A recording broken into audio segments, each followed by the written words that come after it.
And we are back. Welcome to Sharko's Tactical Podcast, number 35. I am here with our very special guest. We have James from Pilgrim Ammo. We also have the illustrious new American citizen, Omer. Good afternoon. The amazing Dean Carroll. Ooh, what's going on? And the famous Luke Andrews. What up? Luke, have you gotten laid from the podcast yet? Not yet, but I'm working on it. How many DMs have you gotten in your DM box from old ladies and men? Too many. Too many? Yeah, it's just I feel like a beetle when I go, What I would do, man, is I would start checking out the net worth of the women that are DMing you or men, and I would just become a well-kept cabana boy. It'd be nice. That's what I would do if I were you. It's cabana season. I mean, you're probably like the glue of my company. You really are. like you do more shit to help us than I. You're up there. I mean, I think all three of you do like an incredible amount of shit, but I mean, you're like so over here, over there, helping out everything.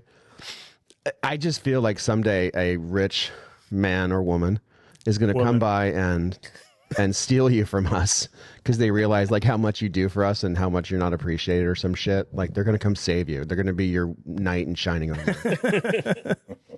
Well, maybe. Don't you guys think that might happen? You can see that, right? You don't see that happening? Shut up, Dean. You don't seem like some really rich gay man come and... No, that's not going to happen. I would never do that. No? No. What about you, Eric? You don't see that happening? See, Eric is on my side. Everyone's got a price. Everyone's got a price.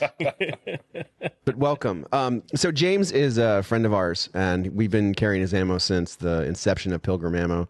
And it's something I think all of us use it. I use it. Yep. All of us use it on a daily basis. But before we start talking about Pilgrim and James and the story of Pilgrim Ammo, I wanted to talk about the 320. What do you guys? So who wants to go first on the 320? I mean, how funny is it that Sig Sauer was just here? Yeah. Like they were just here on Saturday. So we had Sig in the building doing an event with them. We're friends with them, and we just cornered them and said, "Look, who the fuck put out It Ends Now? Who did that?"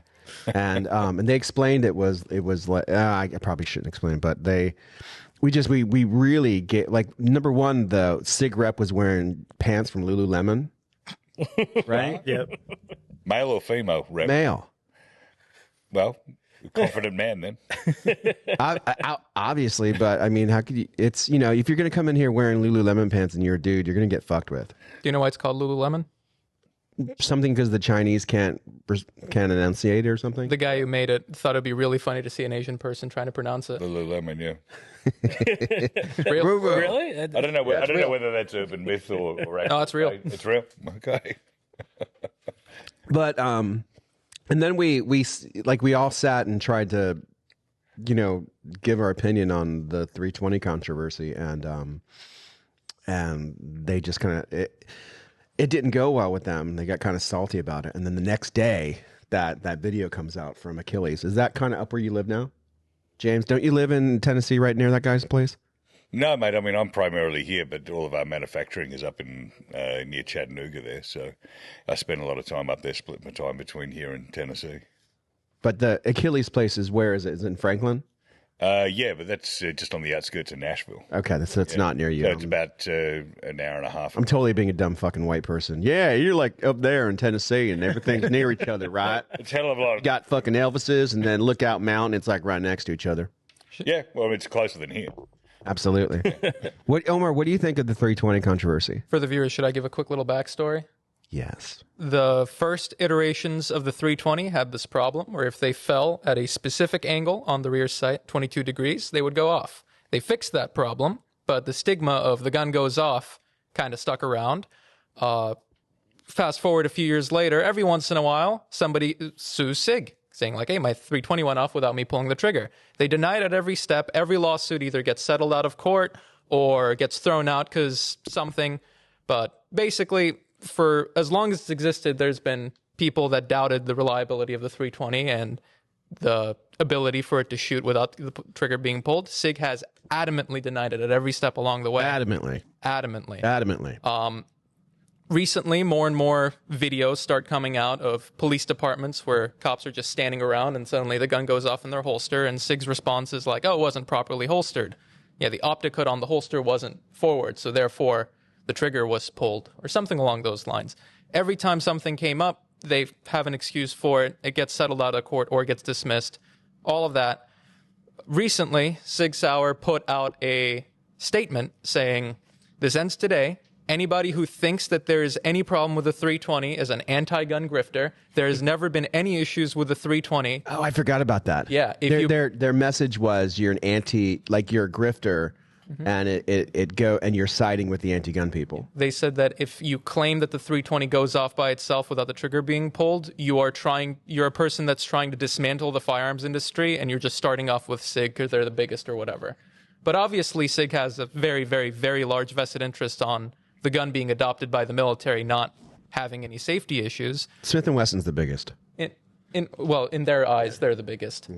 My whole opinion basically comes down to there's a difference between denying that the problem exists and actively calling people who claim that there's a problem anti-gun grifters. I feel like that's where the line was crossed, because they've denied it heavily before. This is the first time they've really been like, this is our line in the sand. This ends today. Anybody who doesn't like our product is an anti-gun grifter, basically. I'm obviously here, let me... I wish I could, have a little fucking AI Omer. You know what I mean? Like, on my shoulder or something. He's going to be your Jarvis. Because I was trying to explain how you just enunciated that to them. Like, how, instead of saying something stupid... we had just talked about how the Chicago Police Department banned their guns, and they're like, well, they don't fight crime anyway. and I was like, that's funny, I said, that's funny and stuff. But instead of that, you have to get in front of something. You just can't call something stupid if there's obviously a problem. And then but go on. Yeah, the excuses they gave for it were nonsensical too, because they're like, look at this one case that got thrown out because of some random thing that didn't occur. It has nothing to do with the actual case itself. Like, they point to cases where it's not that it got disproven. The claim wasn't disproven by any means. The case was just thrown out of court because some paperwork got mishandled or something along those lines. And they're like, look at that. The case got dismissed. There's no issues at all. Or the whole thing of like, we've conducted internal testing and decided that our product is 100% safe and has no issues. But to their credit, I have never heard of an issue with the 320 ever. I've never. I got one of the M17s and I never had a problem with it. So I've asked. So you know how there's a lot of SF guys, and when I say SF, I mean it's a broader term of special operations people come in here. And I know, and I've asked them, like, what do they shoot? And the majority of them shoot fucking HKs and SIGs. They say, like, oh, I don't know why. And, like, some of them even like 40, if you can imagine that. But so I've asked them if they've ever seen a problem with the 320. Because I was shocked the first time I heard it. I said, well, don't you know about the potential problems on the 320? And they said, no. What are you talking about? And then they acted like they didn't know anything, which was interesting. But they never had a problem. And then in 15 years of us doing this, we've never had a problem with the 320. We've had problems with other brands. Special operations guys typically don't drop their weapon, though. Yeah, but if that's not the contention of the anti-320 sentiment. The anti-320 sentiment is it go off stationary, correct? Yeah, I mean, the very first models, that the actual problem that existed was if it was dropped on a specific angle, it'd go off. The new, lore, the stigma behind it is that it'll go off by itself in your holster, because there's videos of, law enforcement officers just standing around and it goes off. A lot of them, it's bad. Realistically, from my opinion, I really like my theory behind it is, on the civilian models of the 320, a lot of them, not every model, but a lot of them, the internal parts are made in India. And then if you reach out to SIG about an issue you have with your gun, they send you American-made parts back.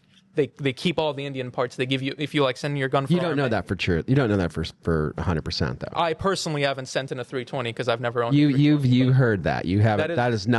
You have not seen that. That is what I have heard. Correct. You've heard it, yeah. Yes. So allegedly allegedly some of their parts are not made in America, and then they send you the American parts. So that's what I'm saying. Like is there's so much fucking hate that's again because I mean Sig is the perfect person to hate. They're the biggest person. It's like the super hot preppy chick in college that you just hate her, but you really just want to have sex with her. Well, that's what I'm saying. That's I need you again I need like little mini Omer to enunciate things, but you have to get away from the stuff that's not proven. Like that's just hyperbole. Sure. Hyperbole. That's like that's just somebody saying, "Oh yeah." I mean, they've got no fucking proof of that. How are you going to prove? Like, you have some fucking scientist looking at the parts and saying, "Okay, these are from India, these are from America," and they're purposely sending. Come on, like you really think like fucking they've got a room inside their factory and they have parts that are American, parts that are Indian, and then they're sending the American parts when they have problems. I have no vested interest in this. I don't own any SIG. But I'm just explaining what the stigma is and what like the okay. But allegedly they do that, but they do. The fire control unit does have components that aren't made in America, and that is what I think one of their last number 2s got fired for. Like someone allegedly there's a video out there of a SIG executive talking to a YouTuber, and the YouTuber nailed him and just said, "Yeah, so tell me about 320." And the guy was like, "Well, all the parts are made in America." And the guy fucking like, "Actually, no, they're not, buddy." And he threw them all out there. Like, there's different parts in the fire control unit are made overseas, and yeah. And so they're keep going. Allegedly. Basically, they poured gasoline on the fire because this was an issue that was you don't get rid of stigmas like that. It's one of those things where even if a single gun you sent out had an issue and it went mainstream, no matter what you do from then on, that's just going to be something that exists, and you can either ignore it, you can either deny it, you can either do that. I think the worst thing you can do in that situation is start to like go after people that so we've had an issue, like, so I sold a brand of firearms to somebody, and somebody called us from Tampa and said, "Hey, do you have this gun?" And I was like, "Yeah."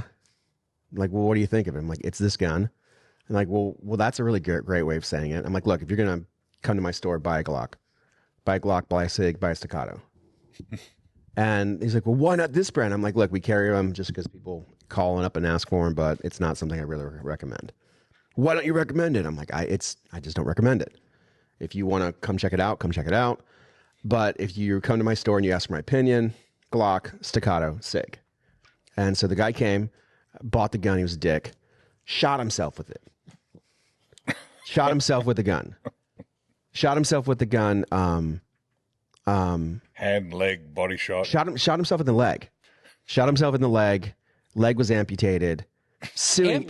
Amputated. Suing everybody. Suing the maker of the gun. Suing us. Suing the distributor.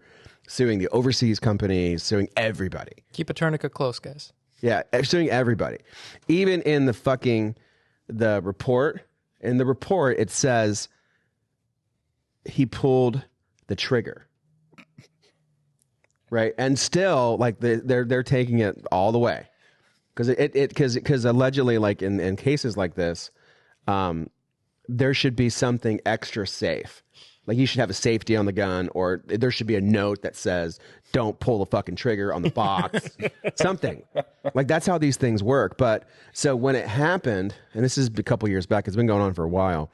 When it happened, I got so fucking pissed, and then one of our enemies in the area, how you doing, sent the fucking paperwork to one of our clients and said, yeah, like, so one of the clients that we do custom work for, and said that we then lied and said that we made a gun that fucking went off and someone shot themselves with. But it wasn't. We sold a brand. I'm not going to say the brand. We sold a brand inside the store, and the guy shot himself with it. So this is a local competitor?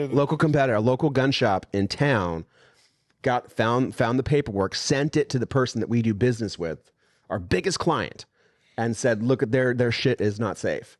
And then it got around for a while that our stuff wasn't safe, and And so I, in typical fashion, got really, really fucking pissed. And I called everybody I knew in the industry, everybody, and said, all right, God damn it, I want to fucking go to war. And like, I wanted to go to war with the manufacturer. Like, I wanted them to announce shit that we had nothing to do with it and stuff. And every industry person I talked to, every person said, shut the fuck up. Said, shut the fuck up, maintain professionalism, don't fucking put gas on the fire, and fucking ride it out. Because the 320 talks were going down, and then they made the post, and now it's at an all-time high. Yeah. Now it's all-time high. But and it's strange that and I'm not talking like I called every person I knew and said, hey, what should I do in this situation? Because I was shocked. I was like, you know, when you get sued, it's a shocking fucking thing. You know what I mean? And it's but thankfully, like the brand who was involved, they indemnified us and said we are not at fault, and they said that, and they're taking care of all the legal things. Like, so I don't have like a pony in the fight. Like, I'm just involved in it nowadays. But it's interesting how every industry person who was involved, who I talked to, like everybody who I know, I'm like called up, hey, what do you think of this? Hey, what do you think? And every person should shut the fuck up. Don't fucking freak out. Don't freak out. Don't be a little bitch about it. And they do the exact opposite. It's 6 hour, right? The best thing they could have done, in my opinion, is just gotten independent testing. Like, if you can get not Sig Sauer themselves, somebody else to test out what best case scenario would be the exact gun that they're being sued over, like that exact one that supposedly went off on its own, get independent testing done on it to prove that that gun could not have gone off without pulling the trigger. But all the testing they did was themselves, internal testing, and they just deny, and then turned into attacking the people that raised these. What state was the weapon in when it went off? Obviously, there was one in the chamber, but like, what state was it? Was it bumped, or it just? There's a bunch of them. There's a bunch of them. Yeah, it's not just like a one-off thing. Somebody got awarded $11 million in Philadelphia. That's Philadelphia, though. Yeah, so allegedly our gunsmith now carries a 320 all the time. Right. Just hoping he gets shot. Like, he just carries it around all the time. No, but there's a lot. There's here, and one time one went off in Clearwater with the cop, but the cop admitted that he pulled the trigger in that one. Yeah. But it again, I've never ever had a problem with the 320. Yeah. I had a problem with 365s when they first came out, and they recalled them, or they did the mandatory upgrade or whatever the fuck. Like, I've never had a problem with the 320. I've never had a problem with the 365. I've never had a problem with the 226. Nothing. Like, Sig doesn't make fucking junk. Mm-hmm. Like, their stuff is good stuff, but like, there's obviously the thing that's different this time is you have the trainers. Like, the trainers, I think, sometimes get a it's like they're fucking the rock stars of the gun world. Trainers? Yeah. Like, trainers are like the rock stars of the gun world. Like, they're like these people that everybody just looks up to. Oh my God, you're so fucking cool. They're just people who can shoot really well. You know what I mean? And I like, you know, the trainers I know, like, I love Mike McGowan. Yeah. He's one of the coolest guys I know. But a lot of like the famous trainers, like, people look up to them, they're like they're fucking gods. And when you have people like that against you, you know, that's bad. Because you have the different training facilities now banning the 320. Do you know that? No, I didn't know that. Oh yeah, like, it's a thing now. Like, fucking, the company that, so the guy that had a problem with it is a place called Achilles Tactical, which is in Tennessee, not near James, because I'm a dumb white person from Florida who thinks everything in Tennessee is near each other. It's pretty close. So so they've got a facility out there, and they had a negligent discharge of a 320, and the guy they released a video, and they threw the guy off the range with the 320, or said you have to leave, get the 320 out. And then the only thing he said afterward was like, the video is the video. It's, you know, we didn't doctor it, and we're banning the 320 from our training facility. You're not allowed to have one. And I've seen at least 3 others do the same thing. Wow. Like like famous places, like you're not allowed to have one. That's what I'm saying. Like if you don't get in front of something when it starts happening or shut up about it, then and something more happens, now you have people banning your shit, which is bad. Ooh. Yeah. They just released a new one too. Another version of the 320? Yeah, they just released. Do you guys know that? Mm. Yeah, they released. It looks like the macro. How many is that? 160 now? It looks like the macro. 6 Hour has more SKUs than every other company. Like they have so many different models of the same gun. Yeah, it's a fucking. So the firearms industry is a dirty game. Like it's not like I'm not going to fault them for trying to capitalize on something that worked. Like everybody does it, and if you want to, I don't think that's a good enough reason to hate on them. And their product is pretty good. Like that spear is amazing. The spear is amazing. The spear is amazing.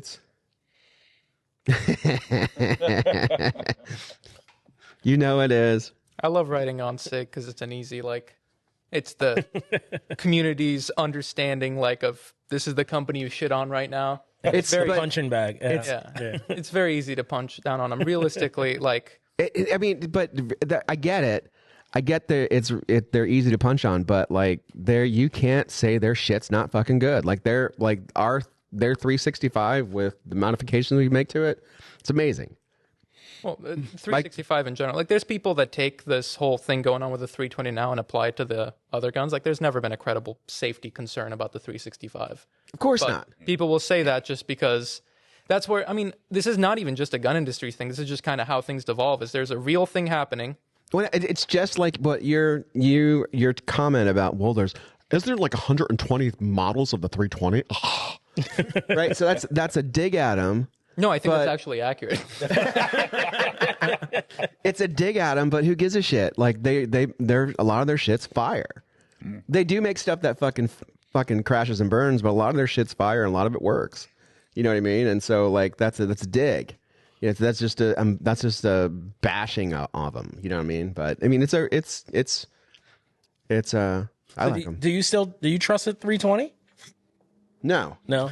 I was just wondering. No, I don't. We don't really. Do I trust the 320? Yeah, I'm not going to carry one.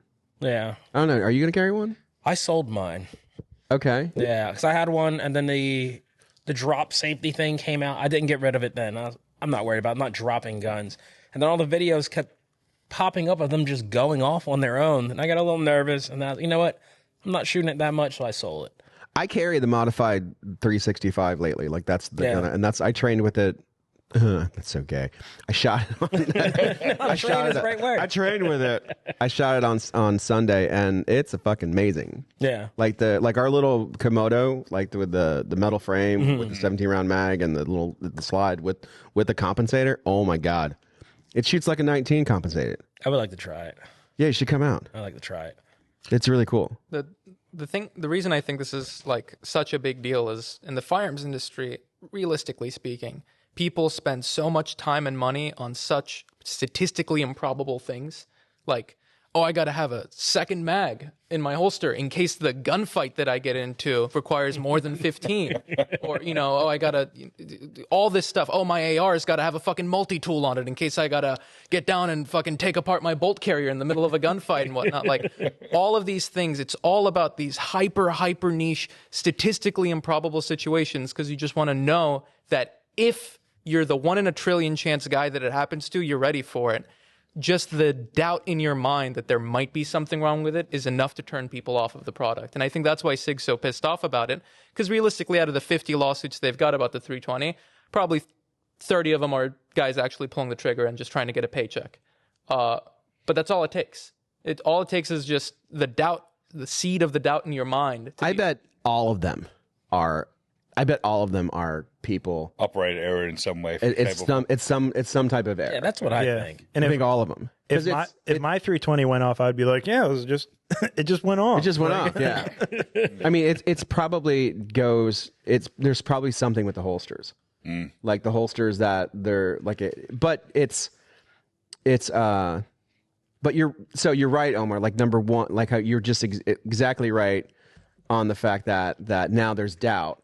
It's just like fucking with the triggers on the Glock. Like if you fuck with the trigger on a Glock, you have the possibility of light primer strike. Yeah.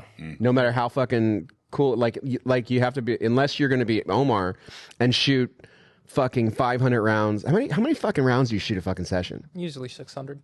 Like 600 rounds a session with different guns, and know that your fucking shit's going to work perfectly. But like even then, you might have a light primer strike with the modified trigger. So you don't. Yeah, it's possible. So you don't. So I don't. I choose not to modify my triggers on my Glocks, but you do. But so that doubt. So but that you're talking about that doubt For sure. But like, But on the flip side, that thing where you're saying these people hyper focus on shit that might happen, I say those fucking people just want to be cool. Like it's not them hyper focusing. Like they don't have an extra mag because of the gunfight they're going to possibly be in. They have an extra mag because they want to be fucking cool. They want to look cool.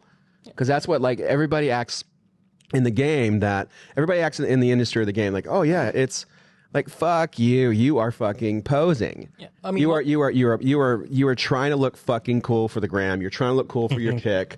Don't give me that shit. You absolutely know that you will not get into a fucking... Like, the chances of you getting into a gunfight, so what, you have 3 mags on you and 3 knives? I mean, whatever you want, please buy the knives and magazines for me.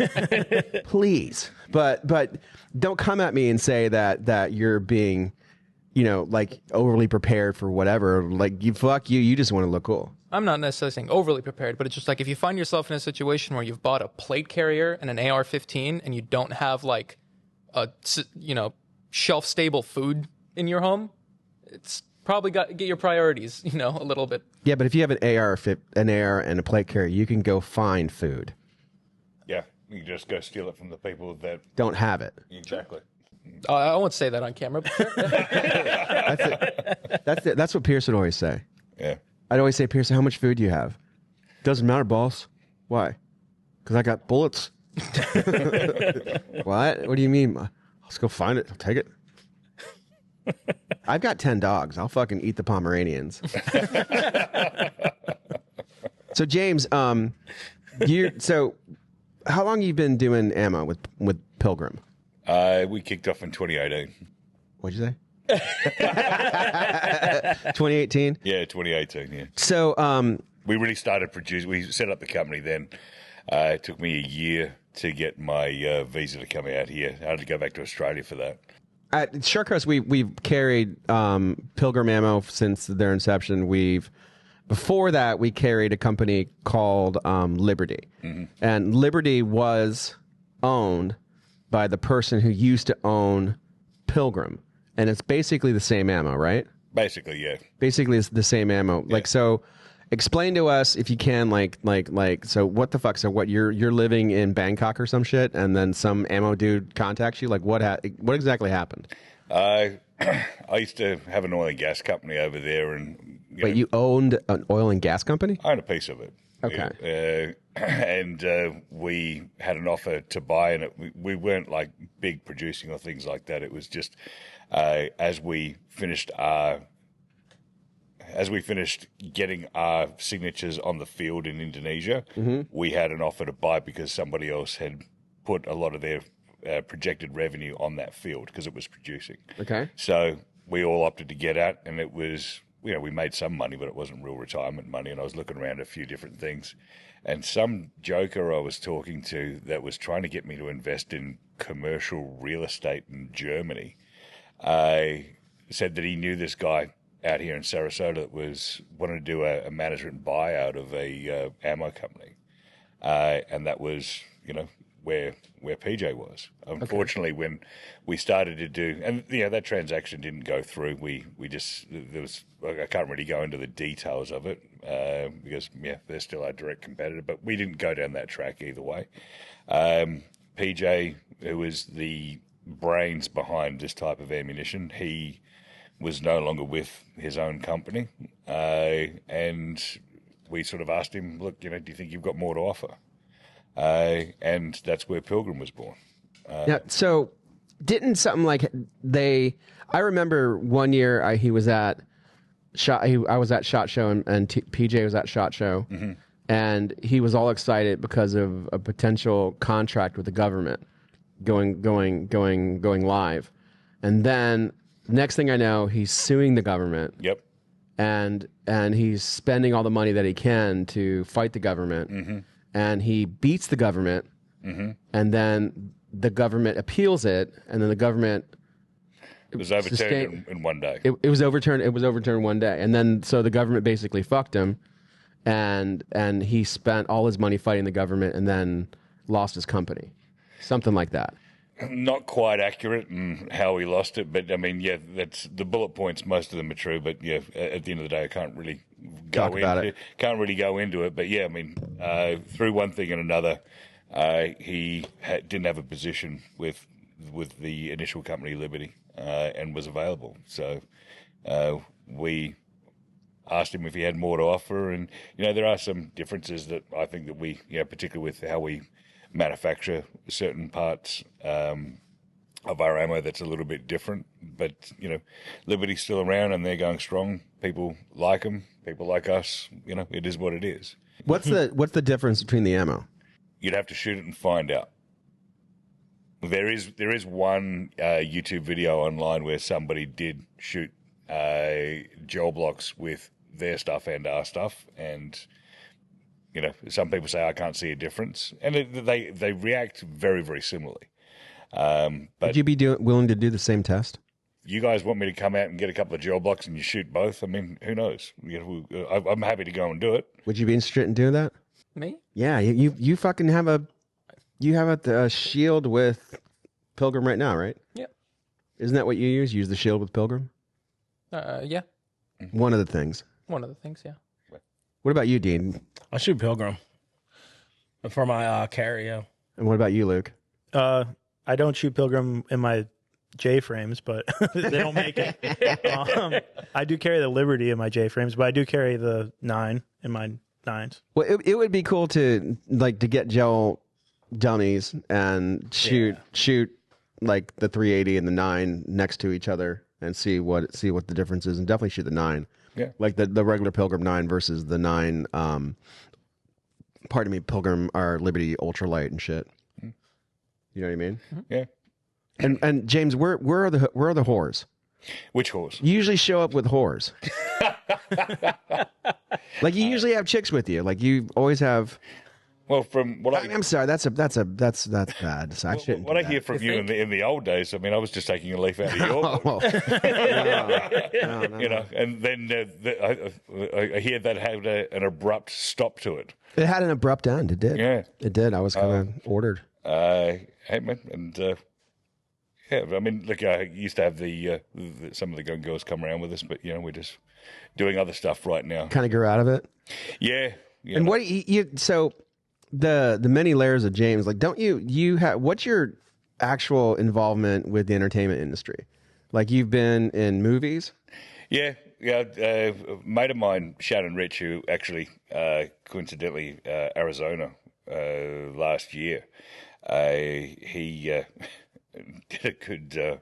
He was involved in a shooting in Arizona. Shannon the Cannon Rich, he's an ex-MMA fighter, ex-Blackwater guy. I've worked with him. He's the guy that actually got me into my first movie.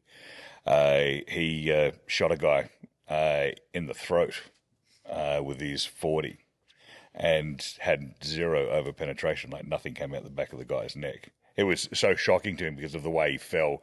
Shannon actually thought that he missed him. And when they booted him over and his whole throat was ripped apart and whatnot, and he was just, oh shit. With Pilgrim Ammo? Yeah, with our 40 Smith & Wesson, yeah. Oh. Yeah. If you want to get Shannon, I mean, Shannon would probably have to video in, but if you wanted to have a chat to him about it, he's gagging to speak to everybody about that. You could fly him in. Yeah. I mean, yeah, Shannon's he's a real good cat. But yeah. Like a lot of people. Like, you always, I'm always out and about, mate. I mean, yeah, you're always about, I don't fucking know a lot of people like you do. I'm not in fucking movies, dude. What movie were you in? First one that I did was... It's not like one, it's a bunch of them, yeah. Yeah. He's been in a bunch of shit. It was Phoenix with Eva Marie and Randy Couture. See, I don't know what that means. Eva Marie is one of the most stunning women on the planet. She's next WWE chick with the long pink hair. I don't know that. Yeah. I'm not allowed to watch women on but yeah, she's social media. really nice, really nice chick. And I walked on there with Shannon, and I was talking to different people, and then somebody said, "Who's the guy with the beard and the accent? Let's get him into a scene," and that's where it all kicked off. And then Shannon got me into something in Miami where I had to go do a stunt, and just kicked off. I got to do another one called King of Strays that kicks off in July this year. Omar's a very aspiring actor too. Yeah. Oh yeah. Am I? Well, you went to that house to be in the movie, and they just like put you. You showed up in full kit, and they put you in a room and left you there. Yeah. Get some salt and pepper in your beard, and you can be a doppelganger. You can be like a mini-man. Hell yeah. You lost, half your height between the two scenes. What was it like? How did that happen? Like, how did you get contacted by the movie company? Oh, one of our customers, it was his friend that was doing the movie. Right. He came in and he talked to Andrew, and he was like, "Hey, so my buddy's doing this movie on Siesta Key. The sheriff's office was supposed to come down and do a SWAT scene for them, but they called out last minute. I just need guys with guns." Is that the movie that Jesse Cove came out to do? I'm not sure. It probably is, yeah. Yeah. We were in a room for most of it. So Omar and his furry friends came over, and they stuck him, like, they all showed up in kit and this nice house. And so, correct me if I'm wrong, but you and your furry friends came over, and I don't know what furry friends are. it's the Omar Brigade. Are you talking males or females? They're all males. Okay, all right. Who's your buddy Sean? Yeah. He's seen one friend of mine with long hair and thinks that everybody I'm friends with has long hair. All right, man. I mean, I support your lifestyle. But you and the gang went over to this nice house in Siesta Key in full kit with ARs, and you guys showed up to be the potential SWAT team, and they stuck you in the room downstairs. Something like that. Yeah. So they then they didn't, and then somebody gave up. Like was it Christos gave up? No, Christos stayed. Sean gave up. Yeah. Well, when we got there, we ran through the director of the movie was some former SF guy. So we went with him, and he went through everything that we were going to do. Where we basically went through room by room, and he went through how we're going to clear every room and what the camera angles are going to be and whatnot, and where we're going to go. And he had this planned out where the whole scene was supposed to be basically this group of 6 guys going out and clearing out the whole house and getting in a gunfight, and they had squibs and all this. We demo all that, and they're like, "All right, we're going to have you stay in this room, and then when we're ready for the SWAT scene, we'll call you out." And then 8 hours went by. And one of my friends was like, "Hey, I'm tapping out." And every time... English? What? The guy was English? No. Okay, sorry. Different. No worries. We sit in that room for the longest time, and every time we're like, "Hey, man, 8 hours. Yeah. Yeah, no. We're like, when are we going to do this? We're going to go home. I got work in the morning. And he's just like, "Oh, if you just stay a little bit longer, it'll be soon, whatnot. And they finally get to the scene, and the scene is literally just us walking through the door. Every character in the movie is in the living room. We point our guns at them, take them into custody, and then walk them out of the front door, and that was it. Hurry up and wait. Yeah, it was 15 seconds. Yeah. They'll probably cut it down in post to probably cut it off all. Have you ever seen it? It's still in production, apparently. But That was done last year, right? yeah. Yeah. I'm familiar. And that was in the middle of the night you guys went too, right? It was like after work. It was after work, so Yeah. we got there at like 6, and then we didn't get home till like 4 a.m. Oh. You really want to be in that movie? Come on, man. Was there a green room? Did you have free shit to drink and eat? Absolutely not. It was some random room with literally just. It wasn't like a groupie with Coke and cigarettes and shit. It was an empty room with a mattress. That was it. It was that kind With a mattress? Yeah, It was that kind of. it was actually. That kind of movie. You sure? Oh man, are you sure you didn't get trafficked? And they wanted you to shoot like a mattress scene. I'm just glad no one got fucking interfered with. Alec Baldwin is what I was gonna say. Yeah, Alec Baldwin. Wow. So, what were you doing? So explain to me, how do you go from Australia, Iraq, Yep. Bangkok, Singapore? Planes. All right. Mate, I mean, look, 2004 is when I left, and when you left Australia. when I left Australia. Yeah. And did you went and did contracting over yeah, over when I there? did my first contract, and on the way back, I just sort of got lost in Singapore. How long did you do contracting? Off and on 10 years, I suppose. 10 years. Yeah, off and on, because I was. So were you working for private military companies? yeah, basically all PLCs. Yeah. So that's a big industry around the world. Yeah, but I mean, there's guys all over the place that do it, and it's it sounds a hell of a lot more exciting than what it is. Right on. Yeah. So you got lost and you're heading back to Australia, and then you're like, let me go check out Singapore, and you just stayed there? Yeah, I just got talking to a guy on the plane, and he said, you may as well just get out here, because it's like 3 o'clock in the morning back from Dubai. And he said, you may as well get out and have a look in Singapore. And, I had a pocket full of cash from my first tour. And, yeah, I think I had 2 weeks left before I had to go back over. And my TL called me and said, where the hell are you, mate?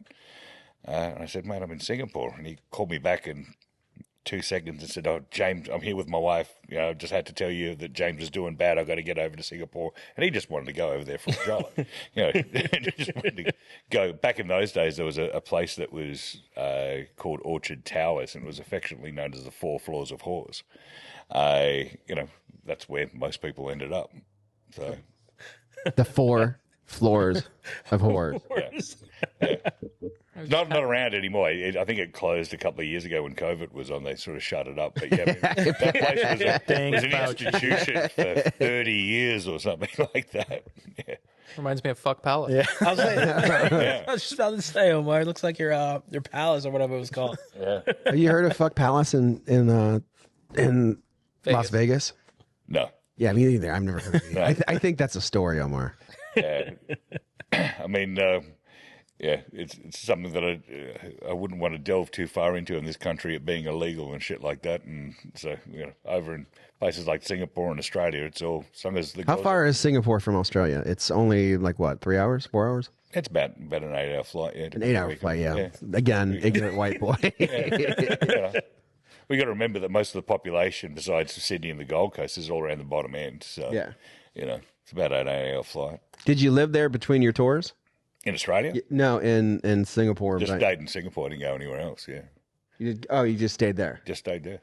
Yeah. Is it true that you can't own or you can't chew gum in Singapore? Is that true? No, that's. I mean, they do have. You can't buy it readily, but the way that they get around it. Wait, you can't buy gum in Singapore? Not like you do here. Like if you want to buy a stick of gum or you want to buy a pack of gum, you've got to go to the pharmacy and you've got to fill in your details. And when you're filling in your details, that's when they'll give you the gum, but you've got to get it from the pharmacy. What, for some Bubblicious? Yeah. And Why? It's got to be for dental reasons. I mean, Why? Because that's just Singapore, mate. Wow. So you can have 4 floors of horrors, but you can't have Bubblicious? Basically, yeah. You can't get that freshy mint, taste for the. What about Tic Tacs? Or Tic Tacs? Yeah, Tic Tacs illegal. They got strict Tic Tacs. gum control. Yeah, mate, but it's one of the safest places in the world, and it's booming over the 60+ years that it's been around. Did you go to Bangkok too? Yeah, I went up there quite a bit.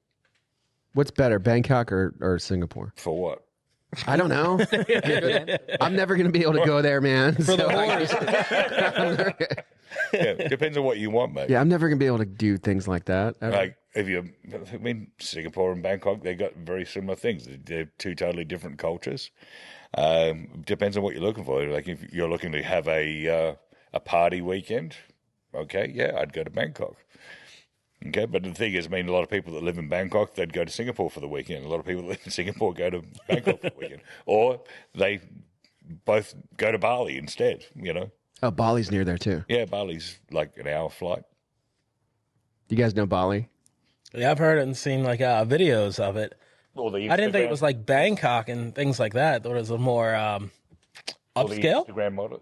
Bangkok's getting there now. Yeah. They're doing a lot of developments and they're getting a lot of these digital nomads that move there to, take advantage of, how cheap it is there. And Yeah. the other benefits, I always tell my buddy Sean he should go there. Yeah. Yeah, he would like Don't it. clean up. He should take Luke there. Sean and Luke, yeah. You wouldn't be able to get a pass to come over and check out, the Orient? Fuck no. Fuck no. Without my wife, no way. I mean, she would go with me, but like, yeah, I couldn't go there like boys' weekend and shit. Fucking Bangkok, no. I know. I wouldn't be able to do that either. Just to be clear, I'm not even suggesting that. I don't want to be messing with Mrs. Mead, yeah. I don't. She's fucking mean, dude. I know she's always been lovely to me. No, she can get like I even I got a letter from the association today of like one of my kids lives in one of our condos in the housing association. Right. And I get this big nasty letter that says, "Hello, Mr. Mead, one of your tenants has a snake and a cat. They're illegal to have inside in blah blah blah blah blah." And I called Lori up and like, "Hey, so and so I think has a cat. Does he have a cat? Yes, he has a cat. Why? Because they're not allowed." Oh, well, who's asking? I'm like, so even like a couple, I just ask her a question and she fucking mama bears, bam, fucking freaks out and she wants to stab me in the face. It's sad. It's sad, and then yeah, she can be fucking pretty tough. So yeah, I'm not going there to. I mean, it'd be cool. Yeah, I want to go to I'm gonna go to Europe though. Yeah, where you looking at there? I'd like to go to. I mean, I'd like to go to Normandy. Yeah. I'd like to go to different battle. I'd like to go. Like, I'd like to fucking really just. I'd like to have a book on World War II, or just a book on World War I, World War II, and just things that have happened in Europe, and take the book and fucking find everything and just walk around. Go to Auschwitz and stuff like that. I mean, it's a little far from Paris, but yeah. It's not that far. I mean, yeah, the world traveler, but yeah, I would like to backpack around there if I could, but it's pretty unsafe now. Oh no, I wouldn't be backpacking around there at all. Yeah. I mean, we once bike week for over in Asia is done up in Pattaya, and a bunch of us rode our bikes from Singapore through Malaysia into Thailand. Mm-hmm. Now that's cool as, but I mean the way that Europe's gone now, man. I mean, with a lot of the pickpocketing that goes on, and shit like that, and being a foreigner, where do you find the back alley where you can go get yourself a piece or a knife or something like that so you can protect yourself, and then you've got to deal with, well, if you have to use it, what's the aftermath?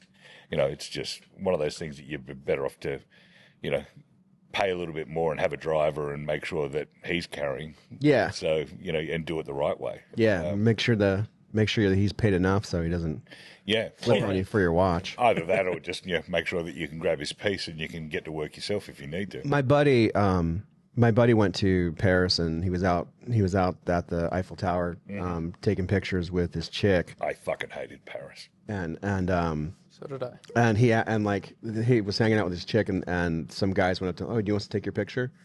And ran away with his camera. And they grabbed the iPhone and then he's like, "Oh, well, no, hold on." And he's like, somehow like the guy like the one guy was like, "No, stand this way," and fucking pickpocketed his Rolex right off him. Yep. Damn. It happens a lot over there. Yeah. Spain's the same. And then he chased him and shit. Yeah. Fell down. Italy, Venice, the train that goes from Venice, and it's an overnight train ride that goes through into Paris. Mm-hmm. I had some chick try to pickpocket me. And then I got yelled at by the chick that I was with because I grabbed the little hussy by her throat. So, it happens a lot over there. So you've obviously spent time everywhere. Yep.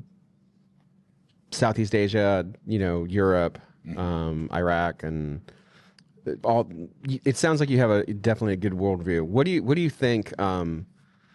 Compare the different climates. So now you've settled in Sarasota and Tennessee. Yep. What do you what do you think? Our kind of little worldview and our little way of life compared to the places that you've been, and what's it like here compared to Paris, or here compared to Poland, or.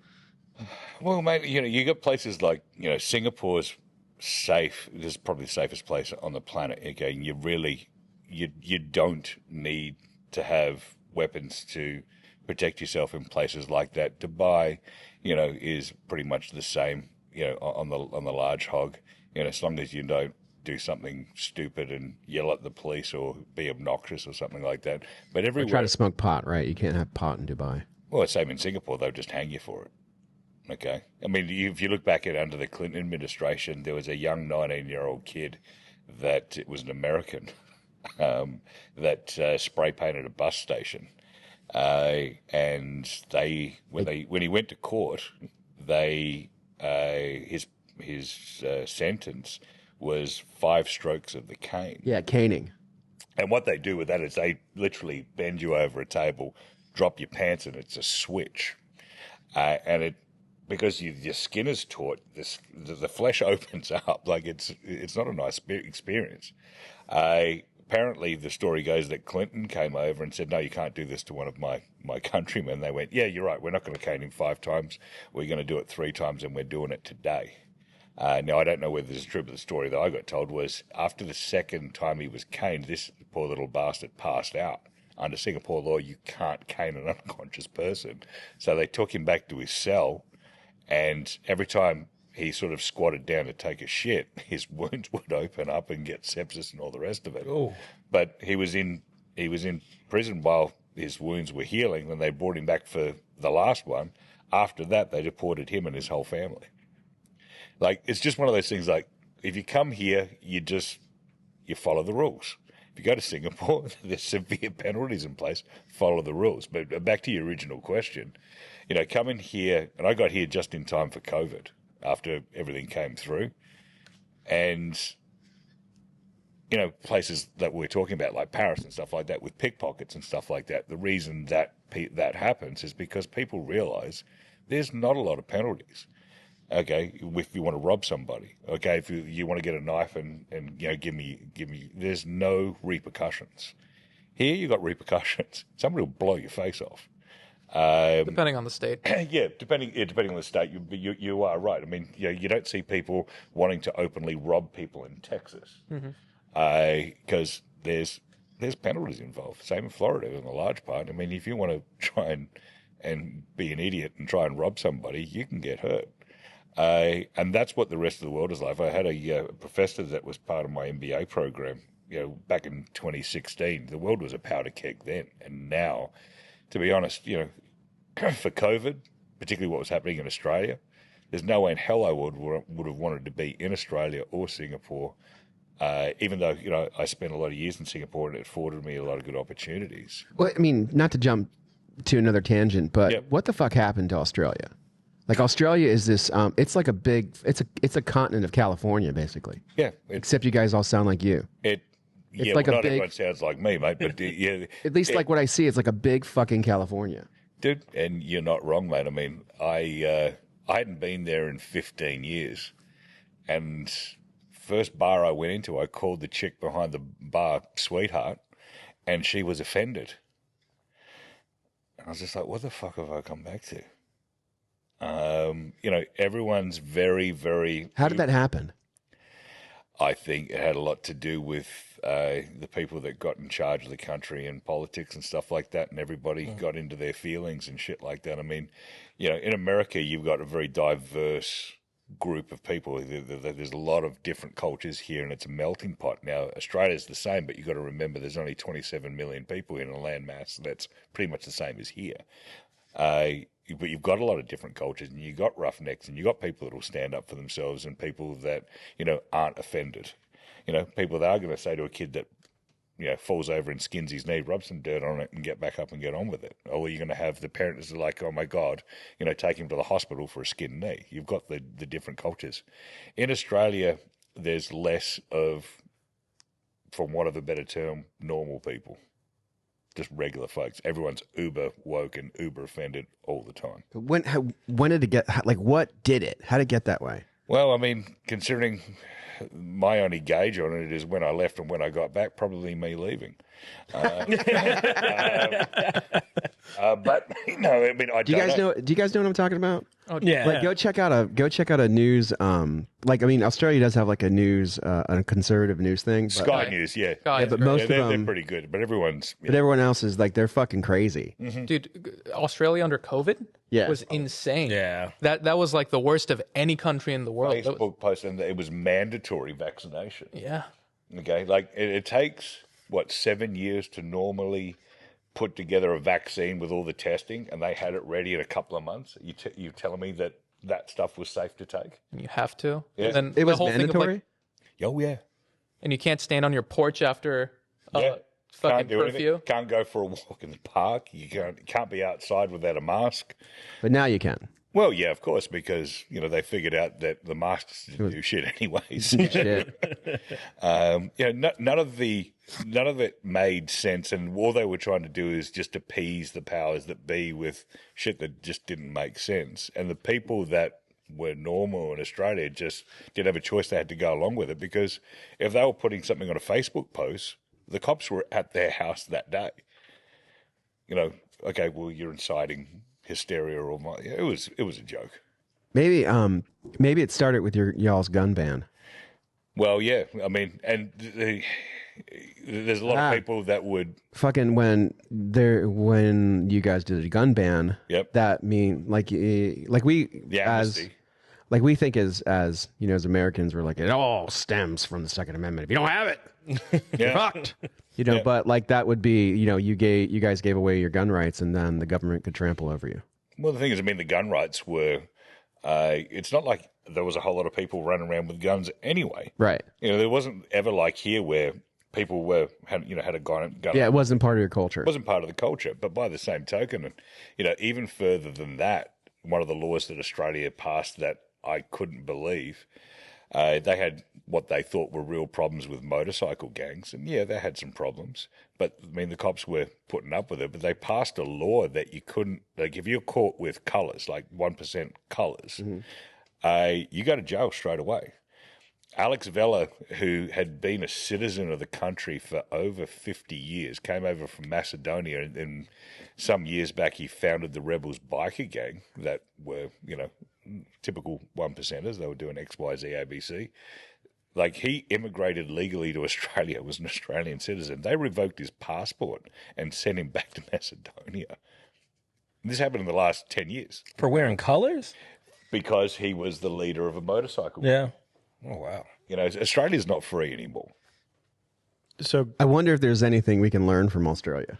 Yeah, don't go there. Yeah. I mean, don't get me wrong. I mean, it's nice, and there's things over there I miss, and obviously my family's there, miss them, and all the rest of it. But I can't think of anywhere where, I mean, here every place has its problems, but at least here you got the right to protect yourself, and if you're really not getting up in people's faces and being an asshole, people are going to leave you alone. It's a real live and let live culture. And if you want to get into all the shit and have hysteria in your life, you can go do that as well. But, simple stuff like, okay, I'm riding around on a motorcycle and I've got a patch on my back.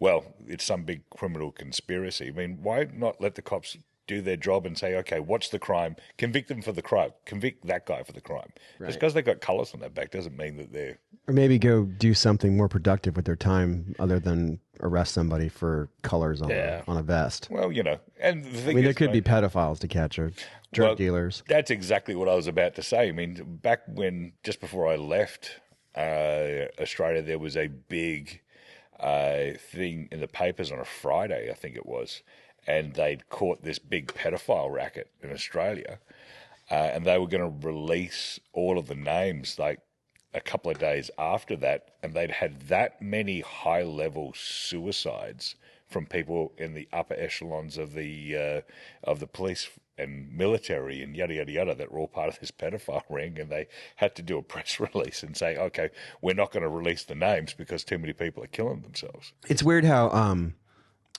there's a lot of that fucking moral degradation with like there's like fucking freaky sex people in the liberal world. Yeah. Well, Like the fucking Democratic staffer who filmed porn in the Senate room. Oh, yeah. Yeah, yeah. Escaped to Australia. He's in Australia right now. Just dodging everything. No, well, like he's in Australia right now. Like, I mean, that's really bad. I know that, but he's in Australia. He has an OnlyFans and he's doing well. I saw it was an article on Google. I was reading it. Wonderful. To your point, I feel like Australia and what's happening with Europe, it's all a perfect little a little microcosm of what the United States would look like if the opposing side, if they had unfeathered control. That's if they what I'm could do saying. whatever they, like right now in the UK, you make a post, police come and arrest you. Yeah. Is that really going on? 100%. It's really going on. They're even saying that they will come to America and arrest you, which that's fucking retarded. But Oh yeah, they want to come get Elon. Genuinely, like there's videos coming out all the time there was one that came out which I was just insane about, where a guy was apparently talking to someone and he told him to like speak clearly, and then a police officer shows up and he's like, "Hey man, you told this guy to speak English?" And he's like, "I said speak clearly." "Well, he's an immigrant and that's very offensive. We're going to take you into the station."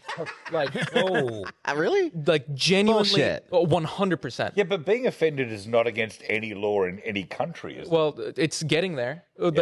There was a guy, there was a lady and a guy. It happened twice in the UK that got arrested for silently praying. Yeah, that's Like- old. Yeah. That She prays outside the abortion clinics. yeah, like it is. She gets arrested. All the time. That is what the U.S. would look like if the other side had everything they want. Wow. If we weren't resisting, if they just had control of everything and had it the way they want, it would look like Australia during COVID or the UK now.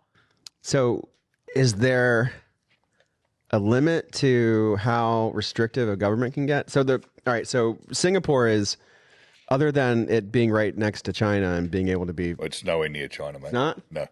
Well, you're doing great. Well, when I say nowhere near, it's you it's sure? It's as close to China as we are to LA, Where to where? as we are to Los Angeles. That's not that far. Really? Yeah, It's 3,000 miles. yeah, I know.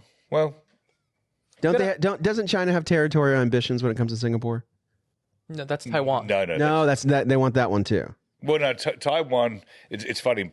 Taiwanese believe that they are their own people. And China believes that they own Taiwan, but China believes that they own a lot of things. Yeah. Anyway, so the military of Singapore is not up to par, right? I mean, okay, they've got, you guys have got a heap of bases there. Yeah. And also, I mean, a lot of the guys there are very, very well trained, and they do a lot of stuff, and they got a great, Air Force and yada yada yada, But I mean, their biggest threat is Malaysia and Indonesia. Okay. Okay. So what is that? So, but they're safe. So you talked about how it's super safe, it's super nice, it's clean, Very expensive now. very expensive because things are very expensive because people are making money. But their niceness is due to the harsh penalties that are involved with law. Yeah. Like, so you don't have drug dealers because they hang you, Basically, yeah. right? So, and then Dubai's the same thing. If you fuck off in Dubai, they kill you. Yeah, I don't know what the penalties are over there. but Something I'm like sure- that. sure No? Like that's there's- just a broad generalization. But so how do you how do you do that? Or do you not do that? What do you mean? Just be nice? Yeah, well, I mean, so America I'll is give you a book. America is becoming less and less people push for like in California, you can basically do everything except home invasion and they'll just let you go.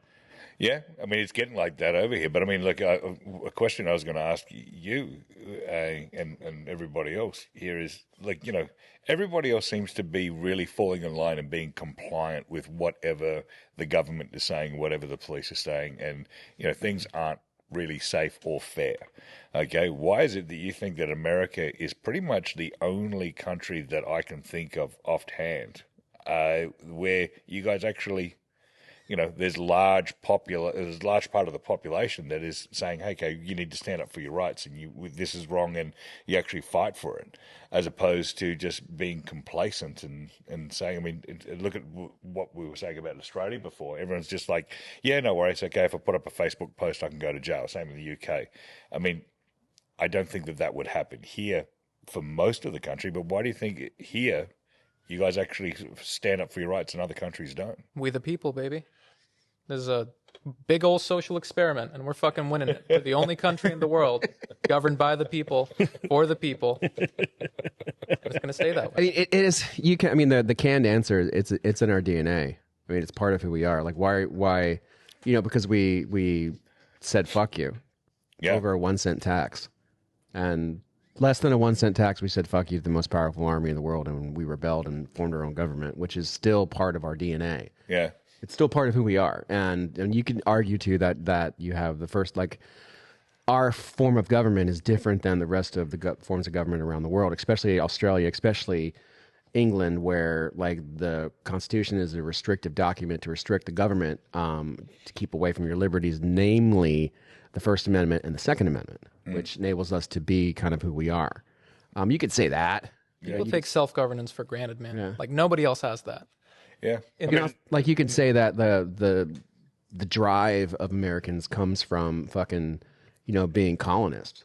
Yeah. You know, we were, I suppose Australia wasn't really colonists. We were just a whole lot of convicts. Yeah, you're a penal colony. Yeah, and then kicked off. But I mean, an argument could be made that, if America decided to say, okay, well, let's be compliant here and let's just be complacent on everything, that the whole world would change.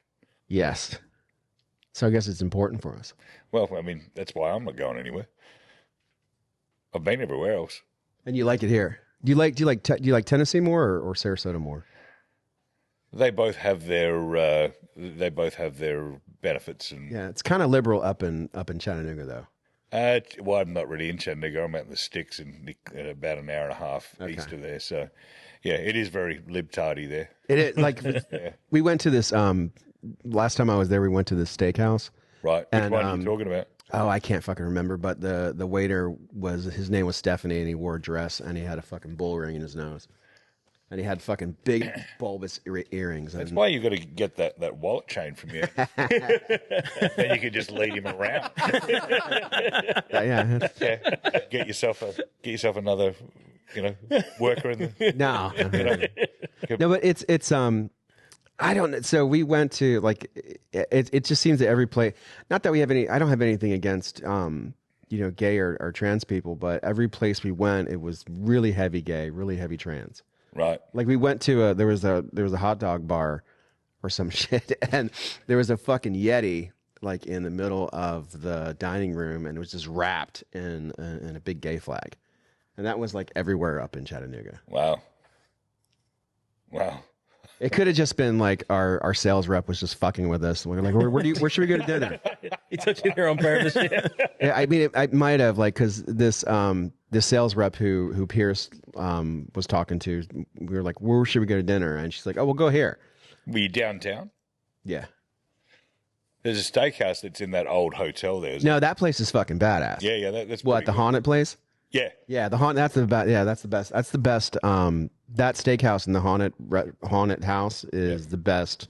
On that corner there. Yeah, on around the corner from the west. Yeah, that's the best fucking. What is that? Best tomahawk I've ever had. Yeah. Is in that place. Yeah, I had a tomahawk there myself. Yeah, it's amazing. Yeah. There's a restaurant in Chattanooga right across the street from the fucking convention hall, and it's haunted. Yeah. Yeah, and you can stay, like, you can pay extra and stay in the haunted room if you want, shit like that. Got to get Vadim up there. Absolutely. Omar, before we go, explain what is because I'm confused on the MS-13 thing. Oh. Like, so I don't know, like, so if you listen to liberal media, you don't know, you're obviously they're lying. If you listen to conservative media, they might be lying too.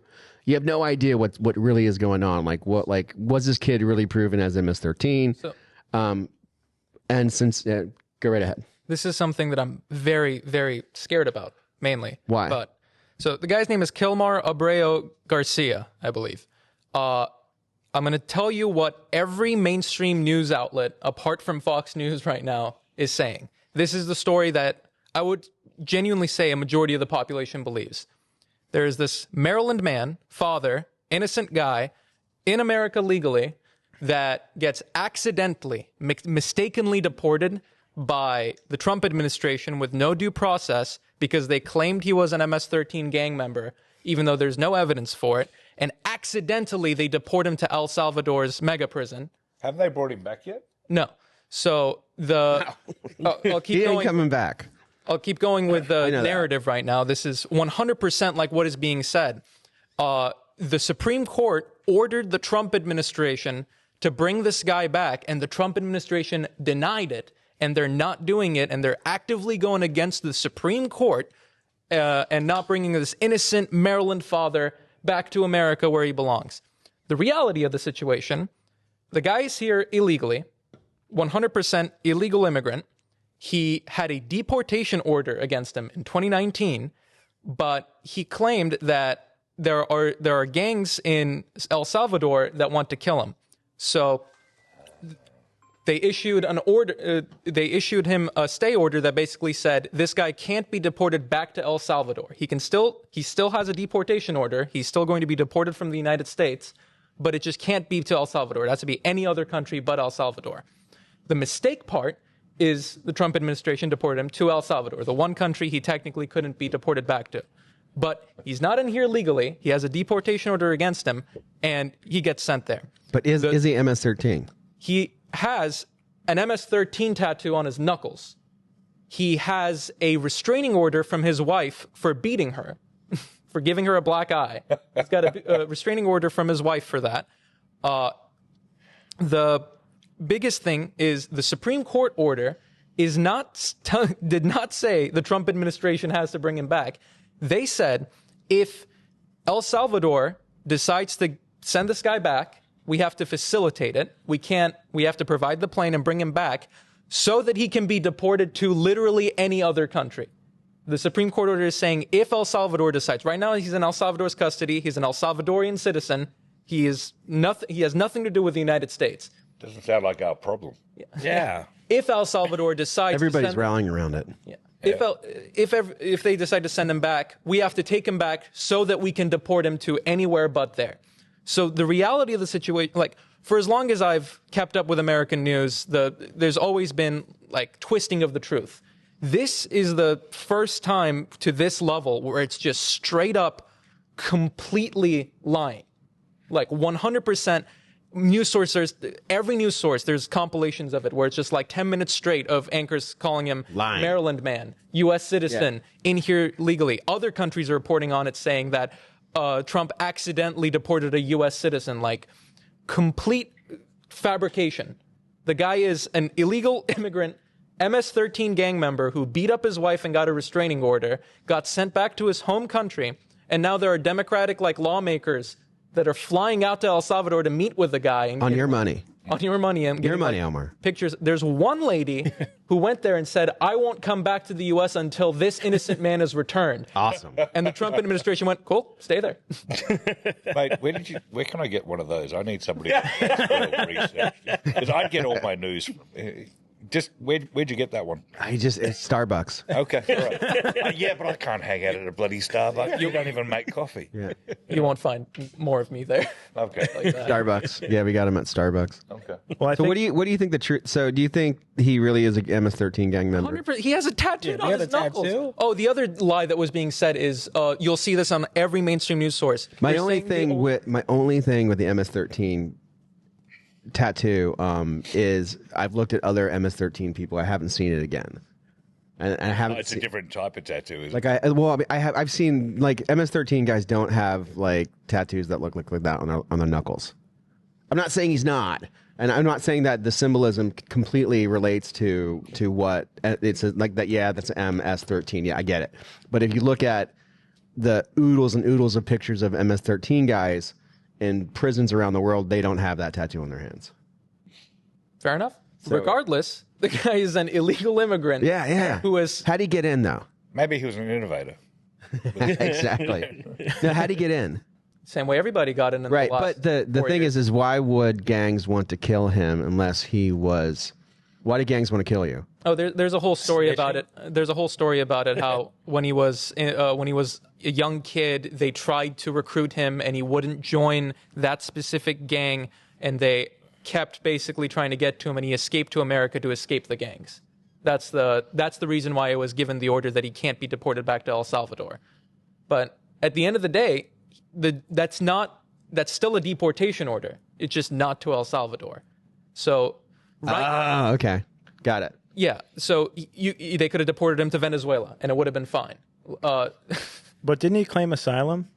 He claimed asylum, but he never got asylum. They didn't give it to him. Here. You can request asylum, but if you don't go through the legal port of entry and go through, actually get granted asylum, you can't just come in here, start living here, and say, "Oh, I had asylum." I would have done that if you could do that. That would have been a lot easier than what I did. Maybe I can claim asylum. Yeah. Australia's getting scary.